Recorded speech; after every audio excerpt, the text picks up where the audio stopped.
Hello, ഇന്നത്തെ വീഡിയോയിലേക്ക് എല്ലാവർക്കും സ്വാഗതം. ഞാനൊരു സിമ്പിളായിട്ടൊരു കാര്യം പറയാൻ വേണ്ടിയാണ് ഈ വീഡിയോ ആയിട്ട് വന്നിരിക്കുന്നത്. ഒന്നുമില്ല, നമ്മുടെ വീട്ടിലൊക്കെ നമ്മൾ ഇഡലിക്കൊക്കെ മാവരക്കില്ലേ, അപ്പം ചിലപ്പോൾ പുളിക്കാറൊന്നുമില്ലല്ലോ. അപ്പം ഞാൻ എൻ്റേതായിട്ടുള്ള രീതിയിൽ എങ്ങനെയാണ് മാവ് പൊളിച്ചെടുക്കുന്നതെന്നൊന്ന് കാണിക്കാൻ നിർത്തുകൊണ്ടാണ്. അതിനായിട്ട് 2-2.5 ഗ്ലാസ് പച്ചരിയും 1 ഗ്ലാസ് മേലെ ഉഴുന്നും കുറച്ച് ഉലുവയും കൂടി ഇട്ടിട്ട് 2-3 ട്രിപ്പായിട്ട് നന്നായിട്ട് വാഷ് ചെയ്ത് മാറ്റി വെച്ചു. അതിലേക്ക് കുറച്ച് വെള്ളം ഒഴിച്ചു കൊടുത്തിട്ടുണ്ട്. ഈ വെള്ളത്തിലാണ് നമ്മൾ മാവ് അരച്ചെടുക്കുന്നത്, വേറെ വെള്ളം നമ്മൾ ഒഴിക്കുന്നില്ല. അപ്പം എല്ലാ മാവും നന്നായിട്ട് അരച്ചതിന് ശേഷം കുറച്ച് ചോറും കൂട്ടിയിട്ട് അരച്ചതിന് ശേഷം രാത്രി ഓവർനൈറ്റ് നമ്മൾ മിക്സ് ചെയ്ത് വെക്കും.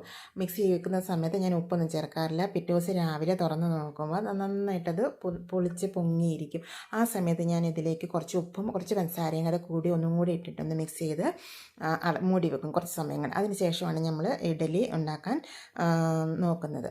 അപ്പം എല്ലാവർക്കും അറിയാവുന്ന കാര്യമാണ്. പക്ഷേ ഞാൻ ചില സമയത്ത് നമ്മൾ തണുപ്പൊക്കെ ഉള്ള സമയത്ത് ഇത് പുളിക്കാൻ വെച്ച് കഴിഞ്ഞാൽ അത് പുളിച്ച് പൊന്തി വരാറില്ല. അപ്പോൾ ഞാൻ ഈ വെള്ളത്തിൽ തന്നെ ഇട്ടരയ്ക്കുന്ന സമയത്ത് എനിക്ക് നന്നായിട്ട് പുളിച്ച് പൊങ്ങി വരാറുണ്ട്. അപ്പം ഞാൻ ആ ഒരു വീഡിയോ നിങ്ങളെയും കൂടി ഒന്ന് ഷെയർ ചെയ്യാമെന്നതുകൊണ്ട് എടുത്ത വീഡിയോ ആണ് കേട്ടോ. എല്ലാം അറിയാവുന്നവർ കാണണ്ട, അറിയാൻ മേലാത്തവർക്ക് വേണ്ടിയിട്ടാണ് ഇത് പറയുന്നത്. അപ്പം ഞാനിങ്ങനെയെല്ലാം നല്ല സോഫ്റ്റായിട്ടുള്ള ഇഡലിയാണ് എനിക്കിവിടെ കിട്ടിയിരിക്കുന്നത്. അപ്പോൾ എൻ്റെ വീഡിയോ ഒക്കെ ഇഷ്ടപ്പെട്ടാൽ എല്ലാവരും ലൈക്ക്, ഷെയർ, കമൻ്റ് എല്ലാം ചെയ്യാൻ മറക്കരുത്. അപ്പം നമുക്ക് അടുത്ത ഒരു വീഡിയോ ആക്കി വരുന്നിടം വരേക്കും കാണാം. See you, tata, bye by.